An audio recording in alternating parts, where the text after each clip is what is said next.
Bom dia a todas as farmácias cooperadas, ao Grupo GV. É com muita alegria que nós vamos iniciar hoje, o módulo 3 sobre cosmetologia, cosmecêuticos e cosmiáticos. Mas bom dia a vocês presentes aqui, vocês associados, você que está me vendo pela Twitchcam ou você que está me vendo por uma fita de DVD. Hoje nós vamos continuar sobre o módulo 2, só para nós finalizarmos o módulo 2, que foi sobre as doenças cardiovasculares. Ela é muito ampla, né? As doenças cardiovasculares é uma atenção farmacêutica, uma consulta farmacêutica que nós temos que dar uma ênfase melhor. Por quê? Porque é muito comum, né? A incidência, a prevalência de pacientes com alterações cardiovasculares é bem significativo. E nós, farmacêuticos, durante a consulta farmacêutica, no seu consultório, seja na farmácia, você farmacêutico que deseja realizar a consulta farmacêutica, nós estamos passando um estudo sobre a prescrição farmacêutica e os principais cuidados, né, das alterações clínicas em pacientes com qualquer tipo de patologia cardiovascular. As mais evidentes, né, a que apresenta uma maior evidência, sem sombra de dúvida, é a hipertensão arterial, né? A hipertensão arterial. Então, qualquer alteração que nós possivelmente possamos ter em relação ao coração, aos rins e aos vasos sanguíneos, isso pode ocorrer pode desencadear um comprometimento na pressão arterial, né?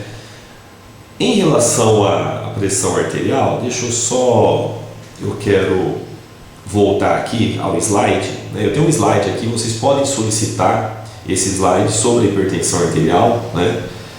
Então, na verdade, é o seguinte, então nós temos o coração, que é o músculo cardíaco, então todo o sistema cardiovascular, ele compreende o coração, os vasos sanguíneos, né, e os rins. Vamos dizer que o principal do sistema cardiovascular é os vasos sanguíneos, o coração e os rins. A pressão arterial, ela é necessária, só recapitulando aqui a aula anterior, é necessária a pressão arterial. Por que é necessária a pressão arterial? Para que ocorra a circulação.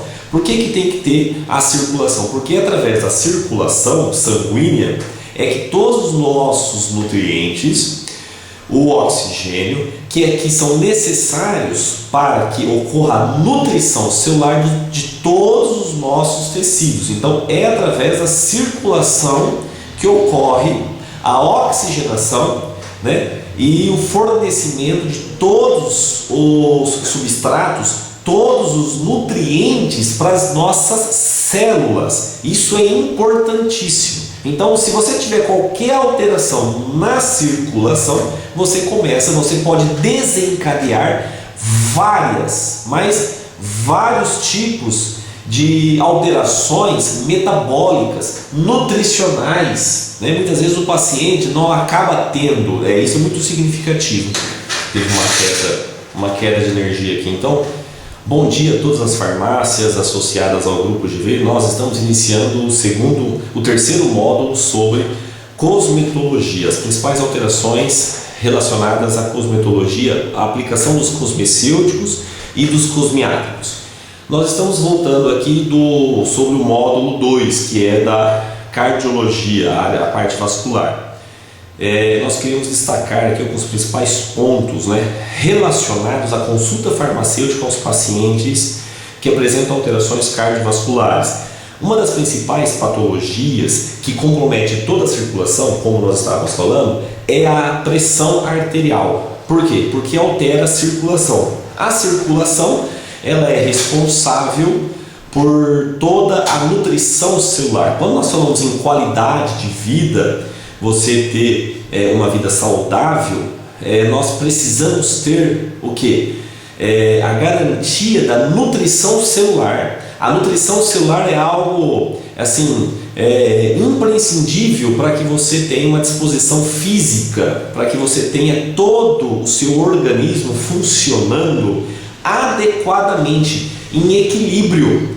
Então, qualquer alteração da da circulação, você pode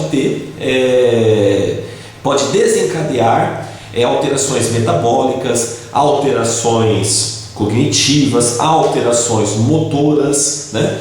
Então é muito importante que você tenha essa circulação. Para que nós tenhamos a circulação adequada, né, de acordo com a fisiologia, nós precisamos ter o seu funcionamento adequado. Para isso você tem que ter os rins, o coração e os vasos sanguíneos funcionando adequadamente. Nós já falamos no módulo anterior que isso é um estudo que eu particularmente fiz, que nós temos alguns pilares que organizam este equilíbrio celular. Então, é claro que quando você farmacêutico, você que está me assistindo, você vai fazer uma avaliação ao paciente, eu sempre começo assim: você pode estar diante de um paciente que pode apresentar alterações, desequilíbrios, alguma patologia, algo que possa comprometer a saúde dele em dois aspectos. Ou ele tem alterações psicogênicas, anote aí, alterações psicogênicas, ou alterações orgânicas, funcionais, fisiológicas. Então, alterações psicogênicas ou alterações orgânicas, funcionais, fisiológicas, né? E eu também comentei que para que nós tenhamos o controle, a homeostasia, nós temos algo que é superior, que é o cérebro, os neurotransmissores, os hormônios, as enzimas e coenzimas e os segundos mensageiros. Isso aqui é o que regulamenta, né, que passa as coordenadas. E nós temos no segundo plano, para que nós tenhamos o controle total do nosso organismo, que são os nutrientes, os substratos, o que o nosso organismo utiliza para que mantenha a unidade morfofisiológica, morfofuncional, ou seja, a menor unidade do nosso organismo funcionando corretamente. Cada célula do meu organismo, para que ela funcione da maneira adequada, de modo equilibrado, ou seja, quando eu falo de modo equilibrado, com rendimento, com produtividade de 100%, eu preciso que eu tenha o quê? Os nutrientes, os substratos necessários para que ela execute as suas funções. Além disso, além dos seus nutrientes, nós temos que ter essa parte, que é o primeiro plano, que é soberana, que é o cérebro, né, o sistema nervoso central, autônomo, somático, os neurotransmissores, as enzimas, coenzimas, hormônios e os segundos mensageiros. Isso é fundamental. Agora, quando nós falamos em alterações cardiovasculares, nós estamos falando justamente o quê? Desse comprometimento. Qual comprometimento? De você alterar a circulação. Quando você altera a circulação pelos tecidos do nosso organismo, né?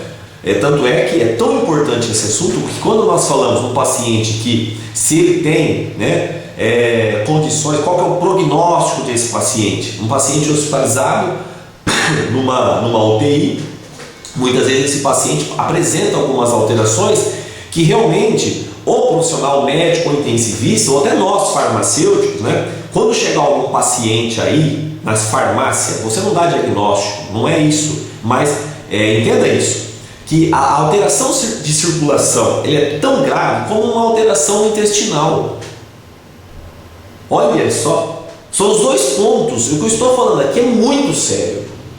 Um paciente que apresenta uma alteração gastroentérica intestinal ou uma alteração de circulação, ou seja, está comprometendo o que? Esse segundo plano. Qual é o segundo plano? O substrato, os nutrientes. Para o quê? Para o funcionamento da nossa célula, para a nutrição celular.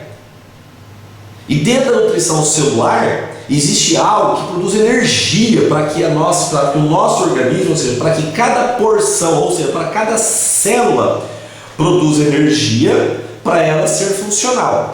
Nós temos lá o que? A adenosina trifosfato, que é produzida pela mitocôndria de cada célula, que é para manter o nosso sangue, os nossos tecidos oxigenados. E quando nós não temos essa circulação, ou quando nós não temos essa absorção dos nutrientes através das microvelocidades intestinais, do sistema gastroentérico eficiente, você tem todo um comprometimento. Então, o paciente chegou a alteração psicogênica ou alteração orgânica funcional? Tá, ponto.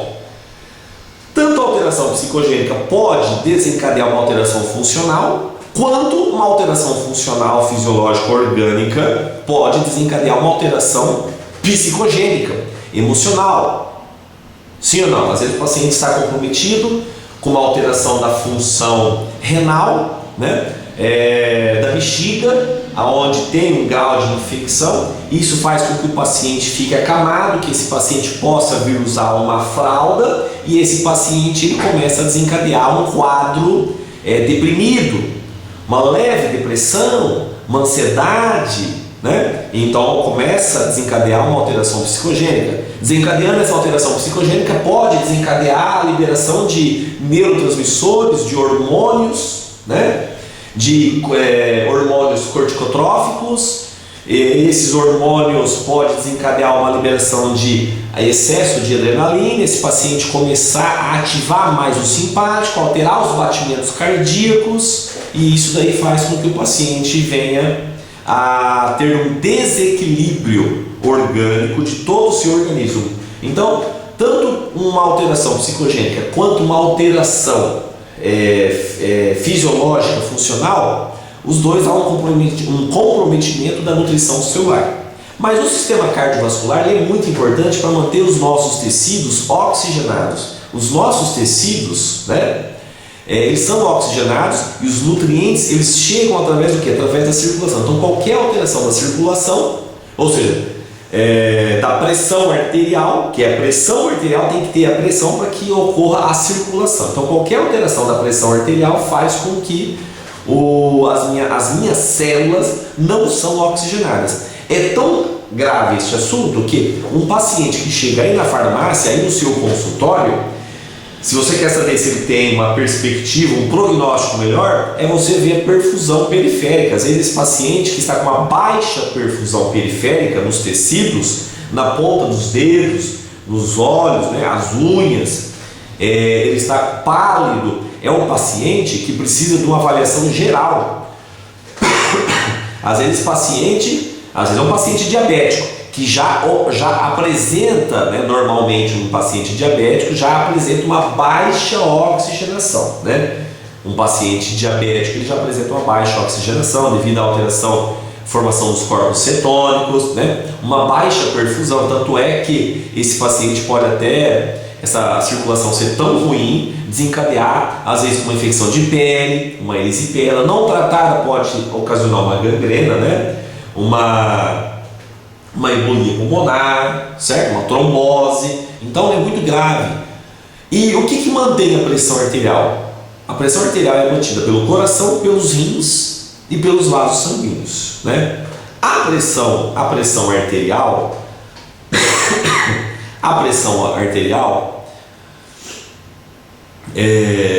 ela age silenciosamente. Normalmente o paciente com uma pressão, né, uma hipertensão, ele pode às vezes apresentar alguns sintomas, como fortes dores de cabeça, tontura, cansaço, que é decorrente do aumento da pressão arterial. Mas nem toda tontura, dor de cabeça, né, mal-estar, cansaço excessivo, formigamento, né? Às vezes esse paciente nem sempre é devido à pressão arterial. Agora, a parte genética ela é predominante. O paciente que tem casos na família, né, do seu paciente aí que está com a pressão alterada, isso indica que o paciente possa, né, apresentar um aumento da pressão arterial.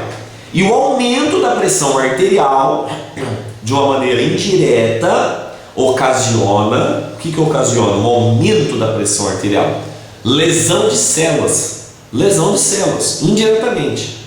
indiretamente ocasiona uma lesão celular indireta. Por que indiretamente? Indiretamente por quê? Porque o sangue ele não consegue, né, oxigenar com maior facilidade. Normalmente ocorre uma baixa perfusão. Com o aumento da pressão arterial, a principal consequência é o quê? A principal consequência é a hipertrofia do músculo cardíaco. A principal consequência é a hipertrofia do músculo cardíaco e falência renal, porque você aumentando a pressão da artéria renal, você faz com que você pode ter uma dificuldade na perfusão. Lá nos glomérulos renais, na formação da urina, né, onde os rins funcionam como um filtro, que ele tem que tirar todos os resíduos metabólicos.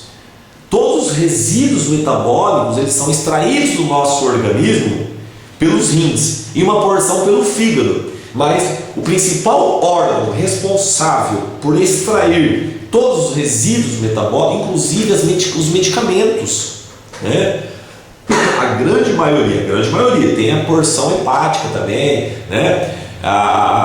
O clínice renal, o paciente que apresenta uma função renal prejudicada, ele começa a reter líquido. Retendo líquido, aumenta a pressão arterial. Então você vê que o aumento da pressão arterial causa falência renal, uma insuficiência renal aguda.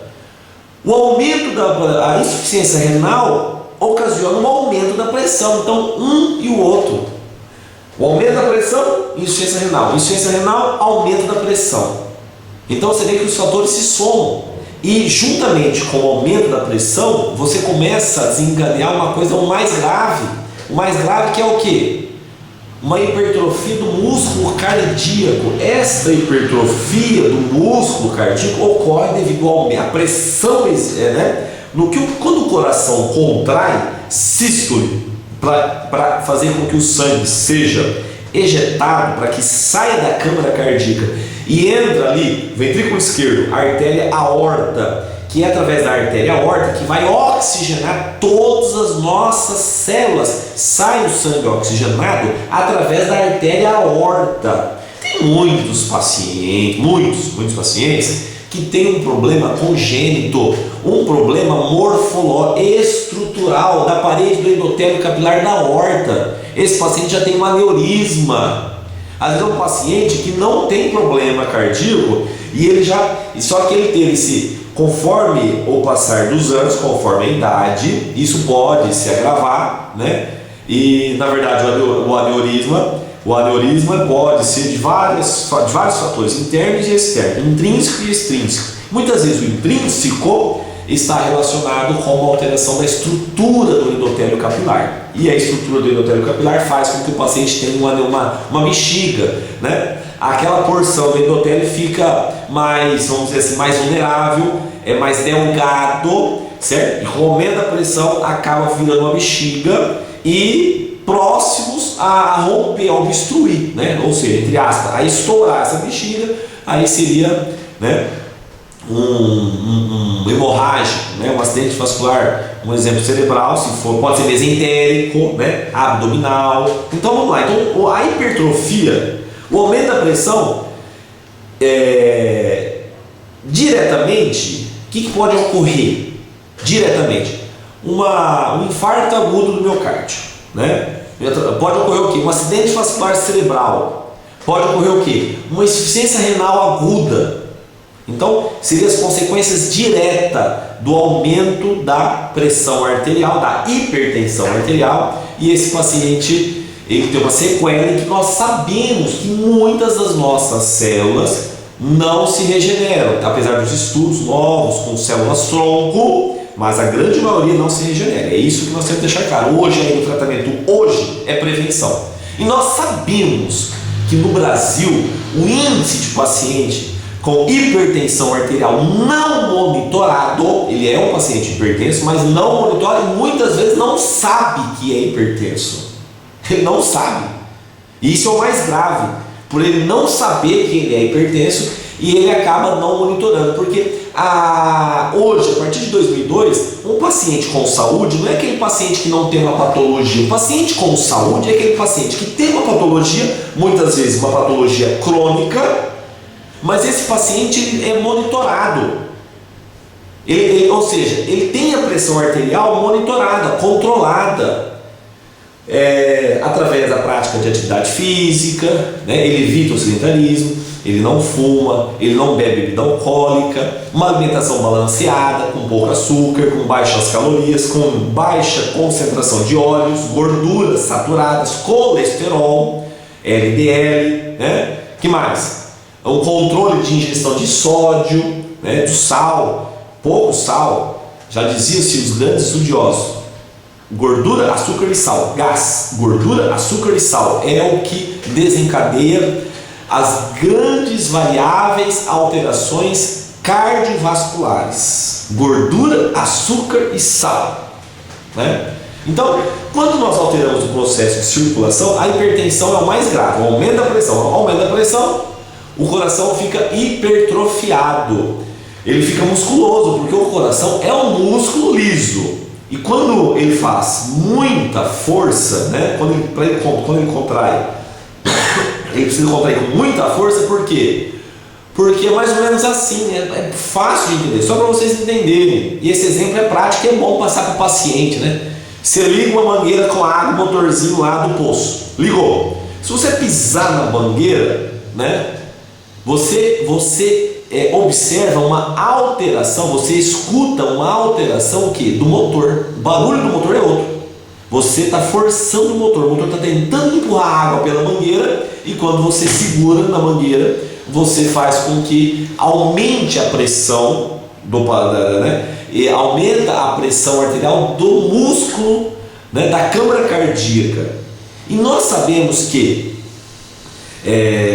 o coração fica hipertrofiado, e com a hipertrofia acontece o seguinte: com a hipertrofia o coração começa a perder a elasticidade. E quando ele perde essa elasticidade, é o mais grave, porque a grande função do coração é o que? É bombardear o sangue. Ele faz com que o sangue circule. E quando o coração começa a ter essa dificuldade, o paciente começa a desenvolver uma ICC, uma insuficiência cardíaca congestiva. A insuficiência cardíaca congestiva, se não tratada, não monitorada, o paciente pode desencadear uma embolia pulmonar, ok? Uma embolia pulmonar. Isso é muito sério, né? Isso é muito sério. O paciente pode vir a óbito por uma embolia pulmonar, ok? Então, a pressão arterial, se você não tratar, você pode desencadear algumas alterações, né, secundárias. Essa alteração secundária, como a hipertrofia muscular, né, a má oxigenação, a baixa perfusão periférica, uma insuficiência renal crônica, né, é uma consequência, né, da pressão arterial não monitorada. Tem muitos pacientes que vão ao médico e o médico fala: olha, sua aorta está dilatada, o seu coração está inchado, né? O coração inchado e a artéria, a aorta dilatada, é devido ao paciente provavelmente ter uma pressão arterial aumentada, no qual ele não fez um controle, e com o passar dos anos isso pode ocorrer, né? Pode aumentar, pode causar uma hipertrofia do músculo cardíaco. E também, além da hipertrofia, pode dilatar a artéria aorta, né? Isso é uma consequência secundária. O mais grave realmente é quando ocorre uma obstrução desse vaso, e isso aí ocorre um infarto ou enfarte. Tanto o infarto quanto o enfarte são assuntos, né? Como que eu posso falar? São tópicos aceitos, né? Tanto o infarto como o infarte. Isso é ocasionado devido à má oxigenação dos tecidos, devido à anóxia total. Quando há uma anóxia total, nós falamos infarto, ok? A célula infartou, ou seja, pontos de isquemia. A isquemia significa ausência. De início pode ter uma angina, né? Uma angina, que é apenas uma dor devido à má oxigenação. Por que está sendo má oxigenado? Porque tem pouco sangue passando pela artéria, e isso faz com que gere uma dor. O paciente tem uma dor por quê? Porque o músculo, porque as células estão esperando aquele oxigênio, né? E isso não vem, e a lesão celular, células que têm uma lesão celular, no caso se for um músculo cardíaco, né, não se regenera, e esse paciente, se for só uma angina, né, não ocorreu necrose. Quando há uma falência celular, nós chamamos que nós tivemos pontos de necrose, ou seja, teve infarto, pode ser da ponta do dedo, pode ser do hálux, o tecido, pode ser a pele, infarto, ok? Então, a pressão, alimentação, tratamento da pressão arterial, né? Tratamento, fuja do sal. O principal tratamento é você não realizar mais a quantidade de ingestão de sal que você até o momento o paciente faz, né? Diminuir a quantidade de sal. O que mais? Alimentos calóricos e alimentos ricos em gordura animal. Por quê? Porque a gordura pode desencadear a formação de placas de ateroma. A placa de ateroma começa a formar um trombo dentro do endotélio, dentro do vaso sanguíneo. Esse trombo faz com que ocorra uma diminuição da passagem do sangue, ou seja, a circulação fica comprometida. Então, a pressão arterial altera os três mecanismos, Quantos mecanismos que nós temos para controlar a pressão? Não são receptores. Receptores nós temos os baroreceptores e os pressoceptores que controlam a vasoconstrição das artérias e das arteríolas, ok? Agora, nós temos três mecanismos para controlar a pressão arterial e manter o processo de circulação do meu organismo. Quais? Nós temos o que? O coração, músculo cardíaco, onde nós podemos aumentar o batimento cardíaco ou diminuir o batimento cardíaco. E isso faz uma alteração da pressão arterial. Quando você aumenta os batimentos cardíacos, você aumenta a pressão arterial, ok? Quando você, segundo os vasos sanguíneos, quando você promove uma vasoconstrição, você aumenta a pressão arterial. Quando você promove uma vasodilatação, você diminui a pressão arterial. Terceiro, nós temos os rins. Quando há uma maior reabsorção de líquido, você aumenta a pressão arterial. Quando você começa a eliminar uma maior quantidade de líquido, você diminui a pressão arterial, como é o caso dos diuréticos. Né? Como é o caso dos diuréticos. Bom, nós temos alguns mecanismos, nós temos alguns medicamentos que controlam a pressão arterial. Eu vou passar para você os grupos de medicamentos que dá até para a gente entender. Então, todos estes grupos, eles atuam de maneira direta ou indireta sobre um desses três mecanismos, ou no coração, ou nos vasos sanguíneos, ou nos rins. Tudo bem? Fácil. Então nós vamos lá. Nós temos medicações que atuam no coração. Anota aí. Medicamentos que controlam a pressão arterial via coração. Quais são os medicamentos que controlam a pressão arterial pelo músculo cardíaco? São as drogas antagonistas beta-adrenérgicas. São as drogas antagonistas beta-adrenérgicas, né? São as drogas simpatolíticas, ou seja, elas bloqueiam os receptores beta-adrenérgicos. No nosso coração, no músculo cardíaco, nós temos o receptor beta-1. Quando nós administramos, quais são esses medicamentos, professor? Nós temos atenolol, propanolol, né? O atenolol ele já o propanolol ele não é seletivo, beta-1, beta-2, né? Nós temos receptores beta-2 aonde? Nos brônquios. O que mais? No pâncreas. no pâncreas, nós temos receptores beta 2 no pâncreas, né? Olha só que legal. E aí quando você toma um beta bloqueador, você altera a liberação de insulina pelas células beta 2 da ilhota de Langerhans. A farmacologia, a farmacoterapia é muito simples quando você tem um mecanismo de ação e você apenas grava aonde estão os receptores. É muito fácil, acaba ficando muito fácil. Então nós temos o bisabolol, que é uma droga bem mais seletiva, beta 1, né? Beta 1 é uma droga bem mais seletiva, né? Eles bloqueiam os receptores, faz com que a adrenalina, por exemplo, não ligue aos batimentos cardíacos, né? Então começa a desencadear o que? Uma bradicardia. Então você pode abaixar a pressão arterial através de um efeito inotrópico negativo, diminuindo a pressão arterial. Mas acontece que muitas vezes eu farmacêutico, eu não posso prescrever um medicamento desse, porque o paciente está com a pressão alta. Mas nós temos que levar em conta qual é a condição clínica desse paciente. Somente um médico cardiologista, não vem um clínico geral que vai dar problema. Ele precisa de um cardiologista, porque ele vai fazer uma avaliação. Às vezes esse paciente está com a pressão alta e é um paciente que já tem uma insuficiência cardíaca.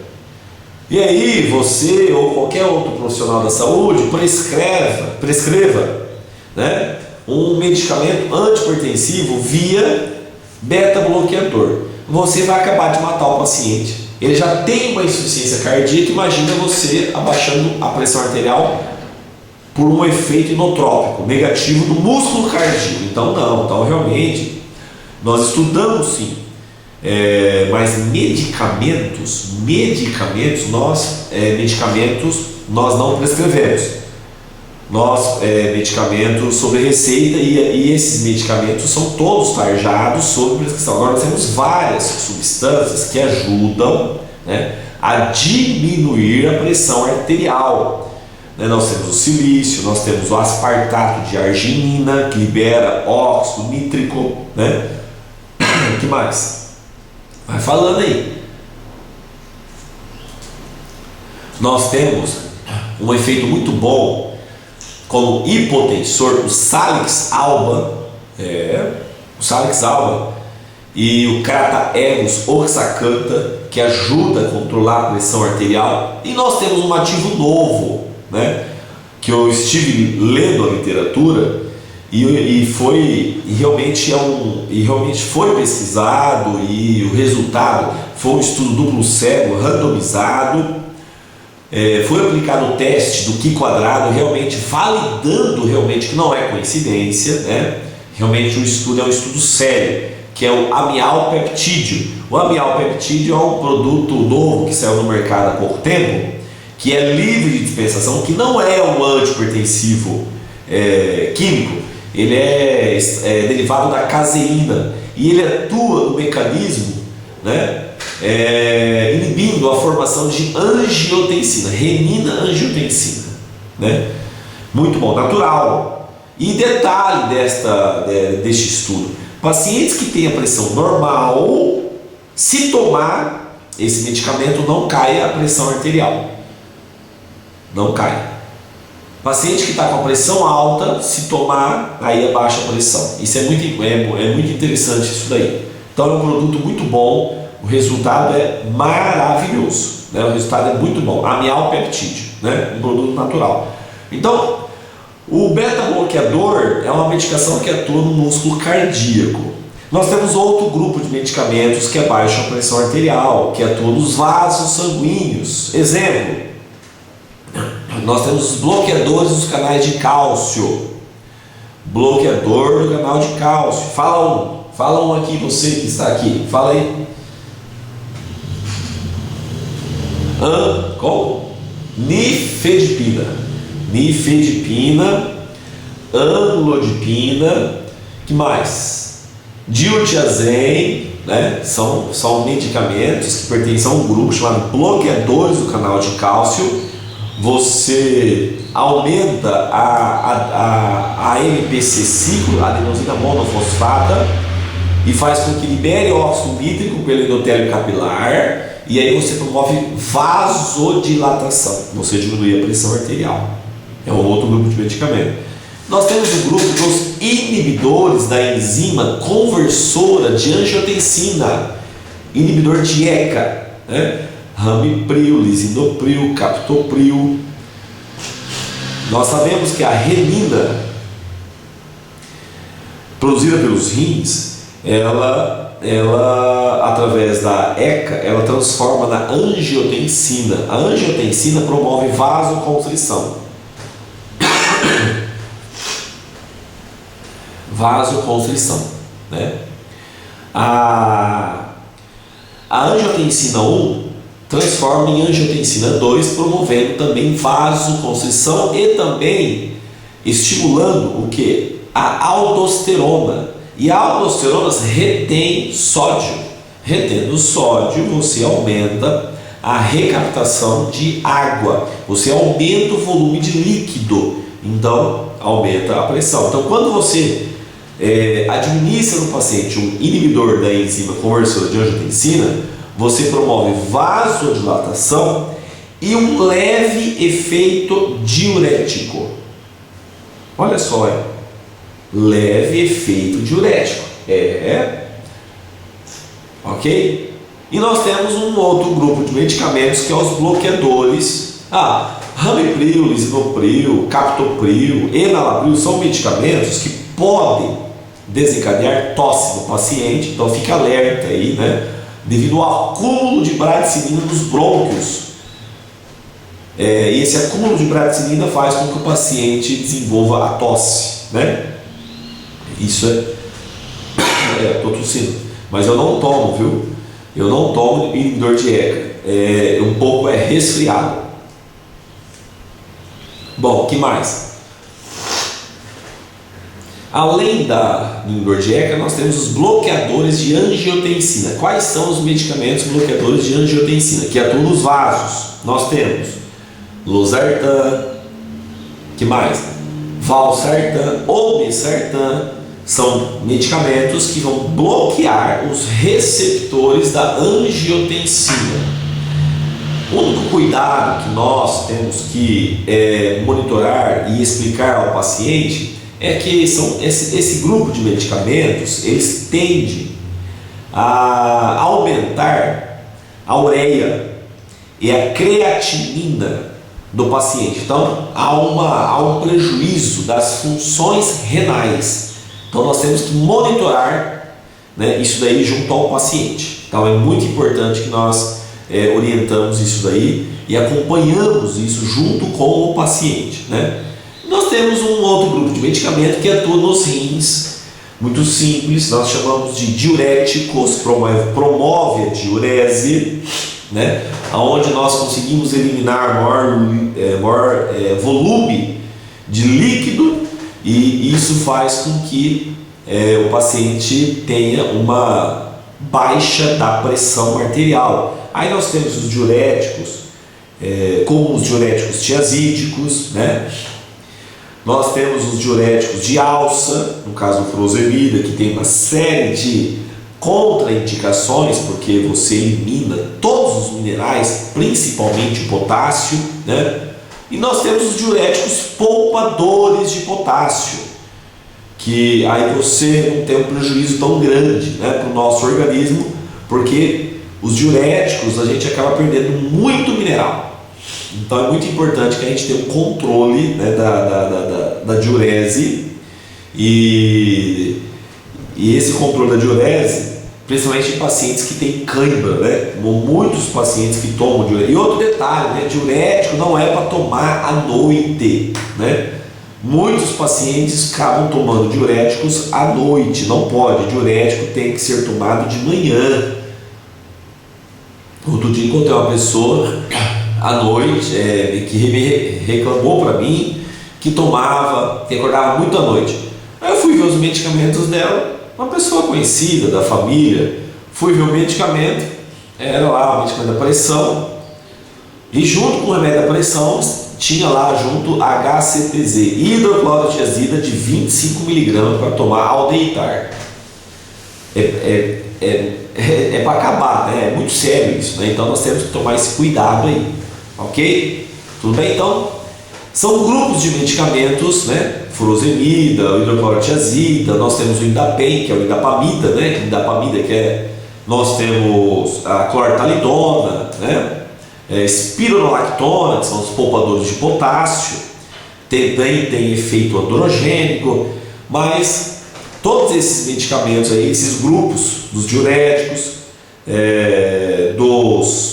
da medicação que atua nos vasos sanguíneos ou do músculo cardíaco, são medicamentos que têm que ser prescritos por profissionais especializados, porque o fato de abaixar a pressão arterial precisa levar em consideração como que está a saúde do paciente como um todo, principalmente do músculo cardíaco, dos vasos, dos rins. Então não é qualquer medicamento, ok? Mas nós temos substâncias naturais que ajudam a controlar, né? Além da hipertensão arterial, né, vale lembrar das doenças multimetabólicas, colesterol, triglicerídeos, né, ácido úrico, hiperglicemia, são alterações, né, alterações de substâncias sanguíneas que alteram a nossa circulação e a nossa oxigenação também. Então, vale lembrar que todo paciente que, por sua vez, possa apresentar uma alteração de pressão arterial, é necessário pedir outros exames, né, como de colesterol total, HDL, LDL, VLDL, né, triglicerídeos, ácido úrico, glicose sanguínea para ver a glicemia. Por quê? Porque a alteração da pressão, alteração de substâncias energéticas, né, a alteração de açúcar no sangue pode aumentar os batimentos cardíacos.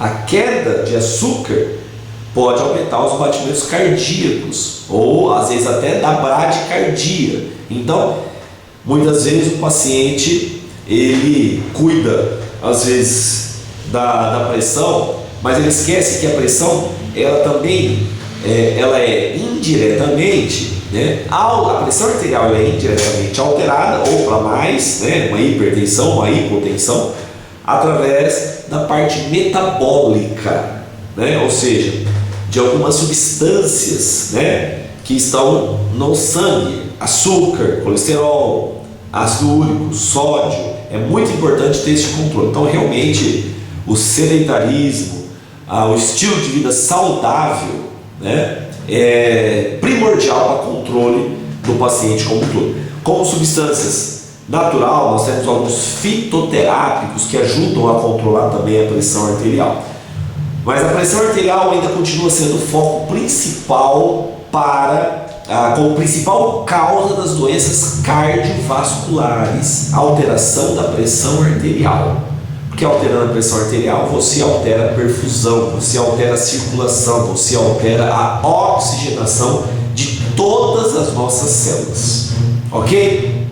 Bom, eu vou para um rápido intervalo e nós vamos começar o módulo 3 sobre cosmetologia. Eu vou falar 20 minutos. Anote aí, daqui 20 minutinhos eu vou falar sobre a cosmetologia. Eu vou iniciar, não vai dar tempo de terminar, mas nós vamos iniciar. É rapidinho, é 1 minuto, eu volto já.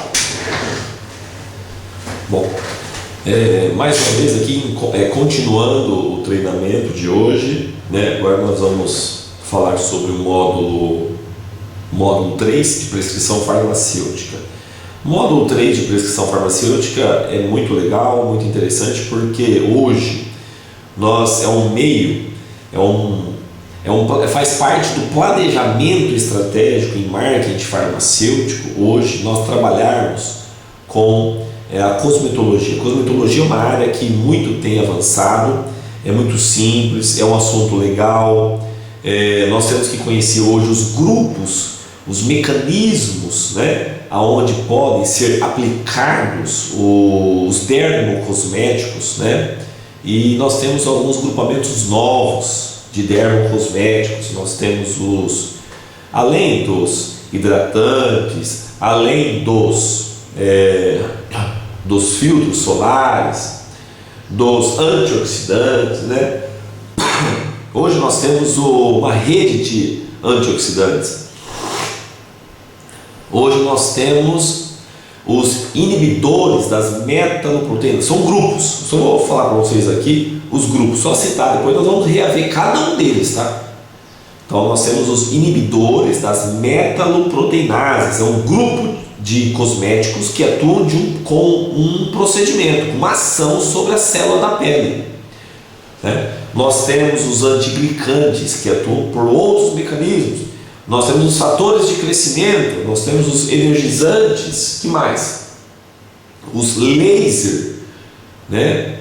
Os dermocosméticos que desencadeiam um laser celular, olha só, né? Nós temos aí um produto novo aí, o Biolumen, e realmente ele é eficaz. Não, né? Não sei nem qual fornecedor que é, mas tem vários.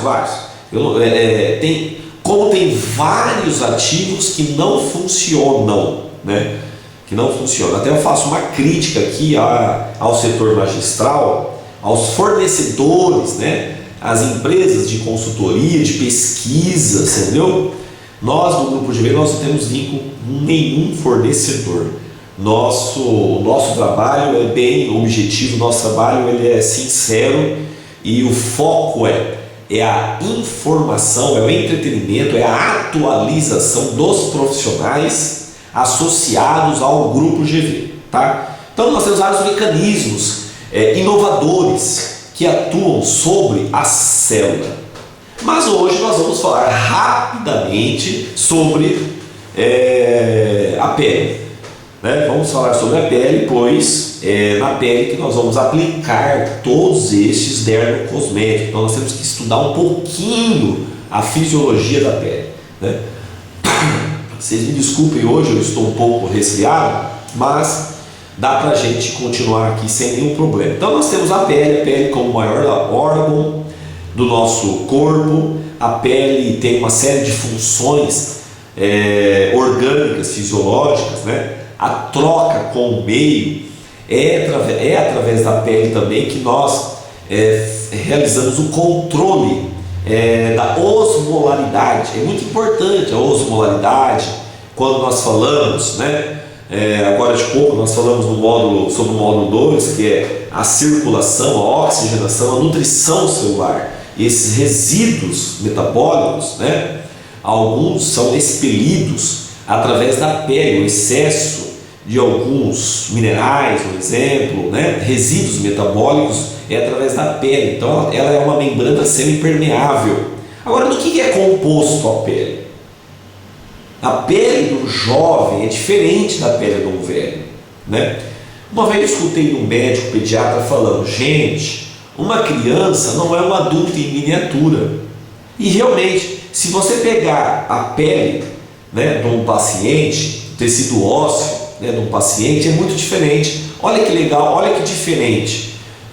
Às vezes, em alguns casos, um bebê, durante a cesárea, durante o parto, às vezes a fratura da clavícula, em alguns casos pode ocorrer uma lesão da clavícula, né? De algum membro durante a cesárea ou durante o parto normal. E isso daí é o seguinte: esse tecido ósseo ele é colado em 48 horas. Para o adulto, 30 dias, né? Olha que diferença, né?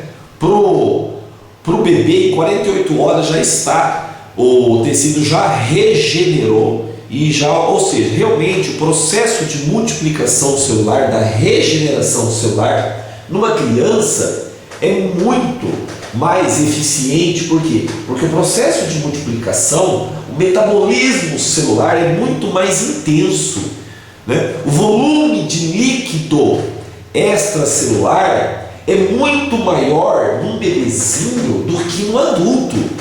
Lembra daquele líquido extracelular e do líquido intracelular? Então é por isso que a pele do bebê é mais cheinha, Ela é mais cheinha. Mesmo o bebezinho magrinho, você olha para a pele do bebê, ela é mesmo um paciente, mesmo um bebê magro, uma criança magrinha, mas ela é uma pele mais espessa, porque realmente ela tem mais cimento celular, né? Bom, a pele ela é composta de 3 camadas, vamos dizer assim. Então nós temos a epiderme, que é a superfície de contato, a epiderme. A epiderme é a que vem exposta, né? É a primeira camada da pele, a epiderme. Aí nós temos uma segunda camada, que é a derme. E nós temos uma terceira, que é o tecido subcutâneo, tecido adjacente. Vamos falar sobre a primeira, a epiderme. A epiderme ela é composta por uma principal célula que eu gostaria que, para você atender o paciente, principalmente as farmácias, você que tem um consultório que vai trabalhar com a aplicação dos dermocosméticos. Então nós temos que conhecer através do analisador dermatológico, né? Nós temos a câmera, não é isso? A câmera que filma, que manda e-mail, que tira foto e faz um acompanhamento. Para que é isso? Isso é uma maneira de você agregar valor durante a consulta farmacêutica cosmética. Quando você vai fazer uma consulta farmacêutica na área da cosmetologia, com a aplicação dos dermocosméticos, nós, vamos dizer assim, nós gostaríamos que você adquirisse o analisador dermatológico. Não precisa comprar do grupo GV, você pode comprar de outros fornecedores. Mas o analisador dermatológico nós temos aqui à disposição e por um preço normalmente mais barato que o mercado. Mas é uma maneira de você fazer uma análise da pele do paciente, né? E fazer uma melhor orientação e acompanhar a evolução da pele do paciente. Então, nós temos a epiderme. A epiderme, a principal célula da epiderme são os ceratinócitos. Anote aí, ceratinócitos.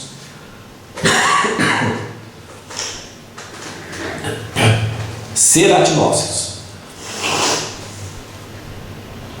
Os ceratinócitos, ele tem um processo de evolução. Essa célula, né, ela começa bem mais no interior da epiderme, bem mais no interior. E aí ela vai até a superfície, ela vai mudando de fases.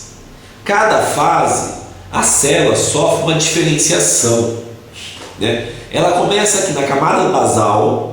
Então, na epiderme tem a camada basal, é um tipo de ceratinócito. Granulosa é um outro tipo de ceratinócito. Espinhosa é um outro tipo de ceratinócito. Extrato córneo é um outro tipo de ceratinócito. Até a queratina. Então ela começa da camada basal até a queratina. Esse ciclo é conhecido como ciclo celular ou ceratinização. Anote isso, isso é muito bacana. Ceratinização. Isso é chamado de ciclo celular da epiderme. É os ceratinócitos que passam da camada basal, granulosa, espinhosa, extrato córneo até a queratina. Muitos dos dermocosméticos eles atuam aonde? Nesse ciclo celular, nesse processo de ceratinização, nessa evolução da epiderme. Muitos. Nós temos substâncias que aceleram o processo de ceratinização, ou seja, que encurtam o ciclo celular. Vou repetir. Nós temos substâncias que aceleram o processo de ceratinização e que encurtam o ciclo celular dos ceratinócitos. Exemplo, os ácidos bioflorais, os retinaldeídos, o ácido retinóico, são substâncias que promovem o encurtamento do ciclo celular. Nós temos algumas doenças caracterizadas por esse encurtamento do ciclo celular, no qual essa patologia não há um amadurecimento dos ceratinócitos. e não chega a completar o ciclo celular. Exemplo, psoríase, né? A psoríase, pitiríase, alba, há um encurtamento do ciclo celular. Então, se o paciente, um exemplo então, você já matou a charada, um paciente que tenha um aumento, um paciente que tenha uma psoríase, se você aplicar o retinaldeído, você vai complicar mais ainda. Por quê? Porque você vai estimular mais ainda a ceratinização, ou seja, o encurtamento do ciclo celular. Tudo bem? Ok? O ciclo celular, naturalmente, um paciente de idade média, né? Um paciente aí jovem, média para jovem, média, vou colocar aí de 20 a 40 anos de idade, até 40 anos de idade, esse ciclo celular é de 26 dias a 42 dias, ok? Uma criança recém-nascida, o ciclo celular é mais curto. Um idoso de 80 anos, o ciclo celular ele é alongado, o processo de ceratinização é lento. Então, a troca da pele pode, às vezes, de 30 dias passar a 90 dias. No caso do paciente, o quê? Um paciente idoso, né?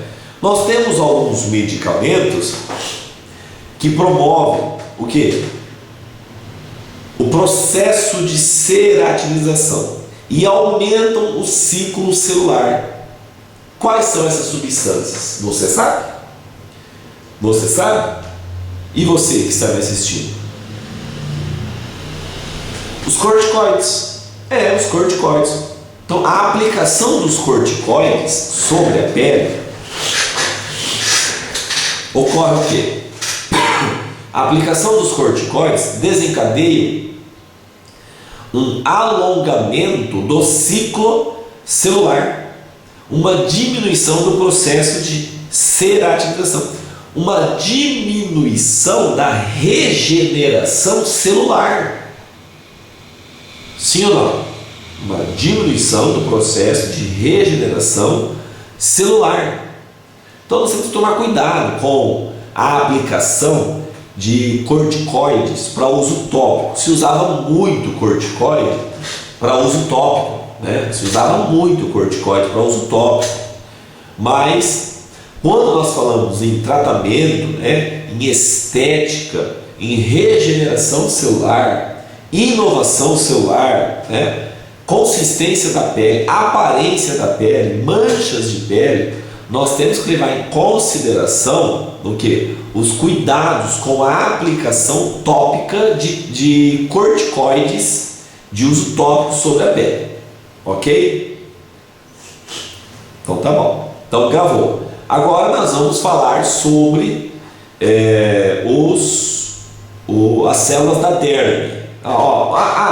As células da epiderme, os ceratinócitos, têm algumas funções básicas, né? A função principal é o que?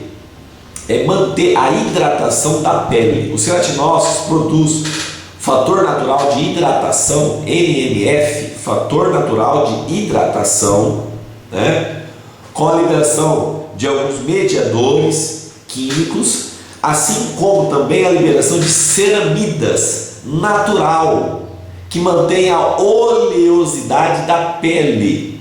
Isso é produzido pelos ceratinócitos. Até porque a oleosidade da pele serve para que eu não perca líquido para o meio ambiente, além de não deixar a pele ressecada, né? Também tem o controle de manter a hidratação, né, do meu organismo. Pacientes que fazem uso, olha só que interessante, de estatinas. Pacientes que fazem uso de estatinas. As estatinas têm uma função muito importante, que diminui a produção de colesterol. Paciente que faz uso de estatina, ele diminui o colesterol e a quantidade de ceraminas da célula. O paciente começa a ter uma pele mais ressecada, né? Uma pele mais ressecada. Agora, falando da derme, a principal célula da derme, e aqui já é mais relacionado à aplicação dos dermocosméticos voltados para tratamento, para a integridade morfológica da célula, da pele, do tecido epitelial. É ele que dá sustentação ao tecido epitelial, é ele que dá volume para a nossa pele. A principal célula da derme são os fibroblastos. A principal célula da derme são os fibroblastos.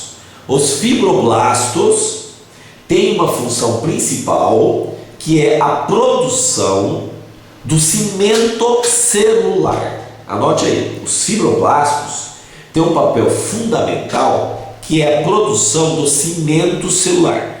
Quem é o cimento celular da nossa pele? Produzido pelos fibroblastos que se encontra na derme.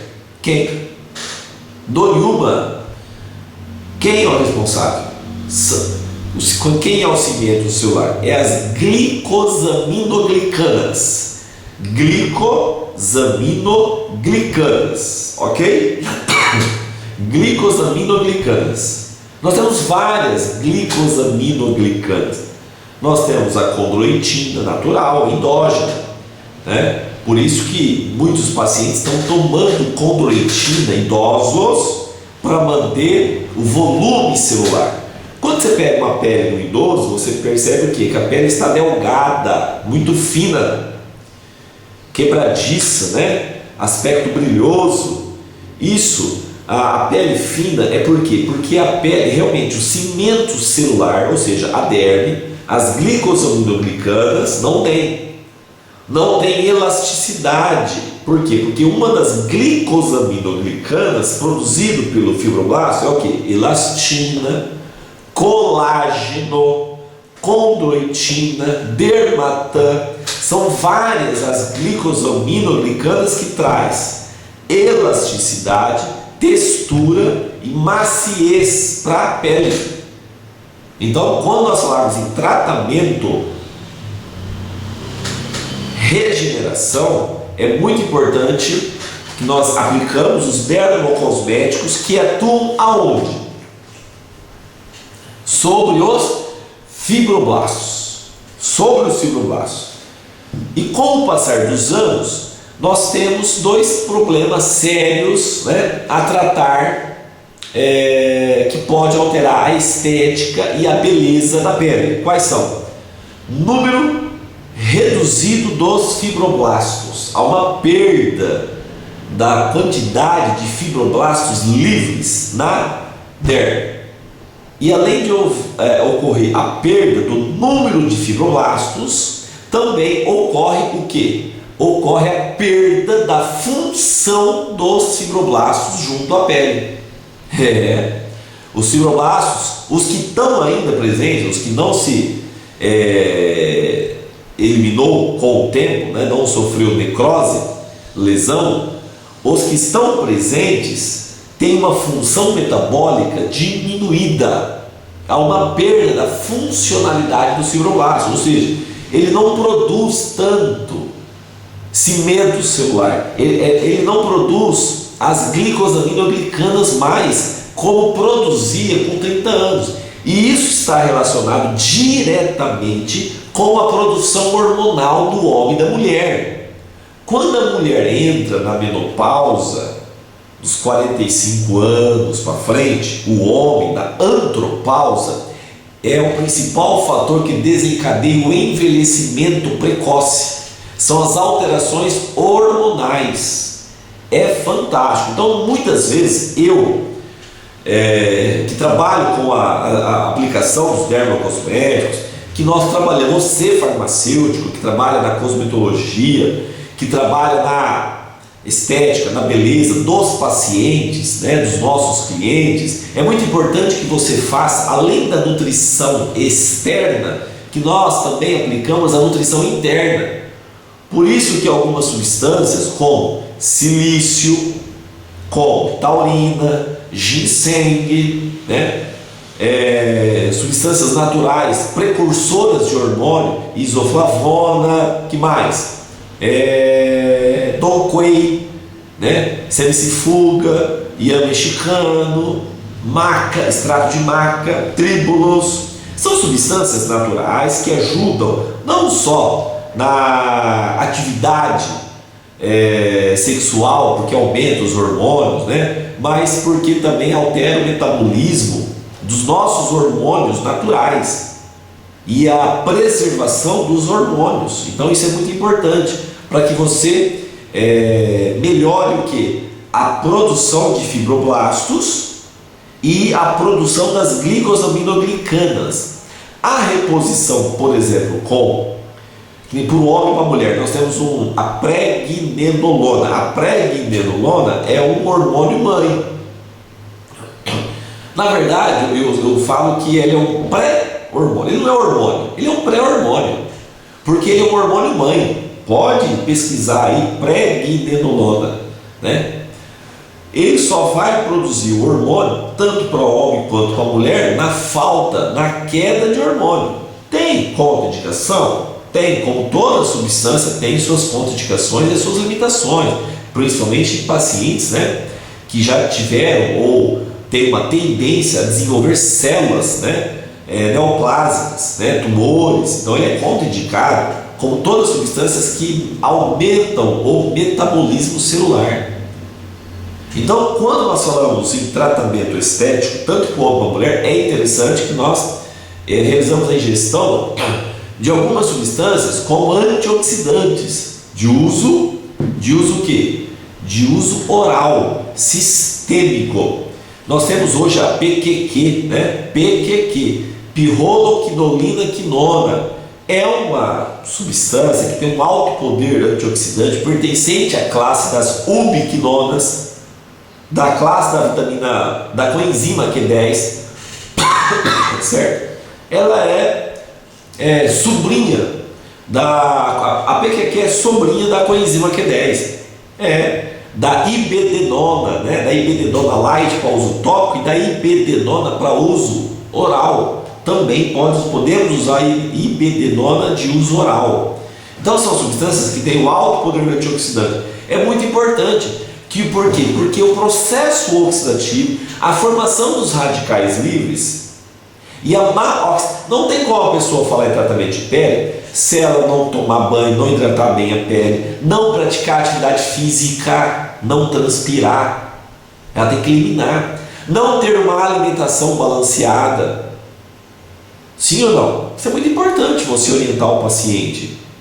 Excesso de refrigerante, açúcar. A pele é um reflexo de como está o seu metabolismo, né? O paciente tem que fazer a parte dele. Tem a questão genética também, né? Do tipo, das incorreções, de um trauma, de uma cicatriz, né? Agora, quando nós vamos fazer um tratamento de pele, com a aplicação dos dermocosméticos, nós temos que levar em consideração a fisiologia da pele. Então, os ceratinócitos, então eu tenho alguns dermocosméticos que vão atuar nesse ciclo celular, alongando. Então, no caso aqui nosso, nós queremos encurtar o ciclo celular, né? Quando a gente fala em tratamento para rejuvenescer, eu quero deixar esse ciclo celular um pouquinho mais curto. Eu quero melhorar o processo de ceratinização. E além disso daí, eu quero aumentar a quantidade de fibroblastos e das glicosaminoglicanas produzidas pelos meus fibroblastos, né? E deixar livre. Por isso que eu uso dermocosméticos antiglicantes, para não glicar com proteína e perder a elastina, que é uma glicosaminoglicana. A elastina é uma glicosaminoglicana, colágeno é uma glicosaminoglicana produzida pelos fibroblastos da derme.